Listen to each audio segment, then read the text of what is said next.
Okay, so how was your summer?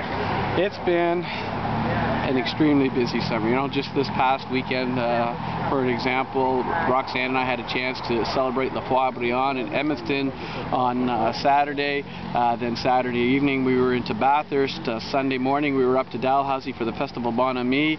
And then Monday morning over to open the Miramichi Folk Festival early in the morning. And then in Rishabukto to celebrate the New Brunswick Day ceremonies, and then the 150th anniversary of Ross Day in the afternoon. Yes, so that's just an example of one weekend. Do you fly in a helicopter? I drive. You're all over the place. Yeah, no, we put a lot of kilometers on in the run of a week, but that's the joy of living in New Brunswick, because we're such a small province that, you know, everyone can see their elected representatives, but geographically it makes it difficult to be in a number of different places at the same time. In a month from now, you're going to be the candidate, no longer the premier, right?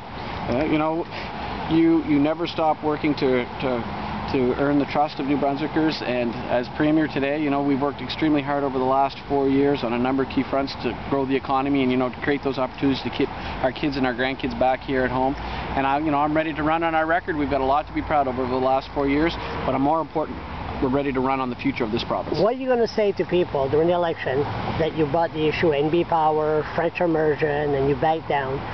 How are you going to explain to the people to say, listen, about NB Power, French immersion, and the university students that were upset, all those issues? How are you going to tackle that? You know, change is never easy to implement, but if you look today in the success of the changes to post-secondary education, even our harshest critics will admit that, you know, we've gotten that right. I saw a column the other day by Jean-Marie Nadeau saying that, you know, while the changes were difficult, today our education system is stronger at the post-secondary level, and we've addressed the issue of student debt load, and we're integrating our community colleges and our universities together, which people 10 years ago said could never happen.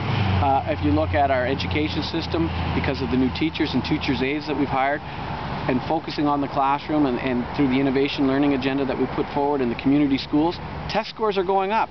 You know, after years of falling behind other jurisdictions, we've seen the greatest increase in literacy scores in the province. And when we look at the other issues that we've tackled as a government, whether it's hiring more doctors and more nurses, reducing wait times for surgeries, opening the first medical program in St. John this year, you know, there's a lot of good things that we've been able to accomplish over the last 4 years. And as Premier, I'm now concentrating on the next 4 years of how we can continue moving New Brunswick forward. One more question. If you win with a majority, would you take that as an endorsement of what we're trying to do with NB Power and French immersion, and would you confront those issues again? All New Brunswickers today respect that we're trying to find solutions to difficult issues, and it's literally, you know, all hands on deck. We've been losing too many of our young kids out of the province. You know, after years of seeing our population decline in the last 4 years, we've grown New Brunswick's population by 6,000 people. That's equivalent to the size of communities like Woodstock or St. Stephen, Uketakat. So, you know, I'm proud today that our kids are coming back home. New Brunswick's economy has weathered much better than many other jurisdictions in the midst of this recession. But the past 4 years have been completed. So you won't take that as an endorsement to return to those issues? We're focusing on the next 4 years. Listen, just for the record, yes, you got a good personality. I'll give you credit on that. Cheers, Charles. Good luck. Thanks a lot.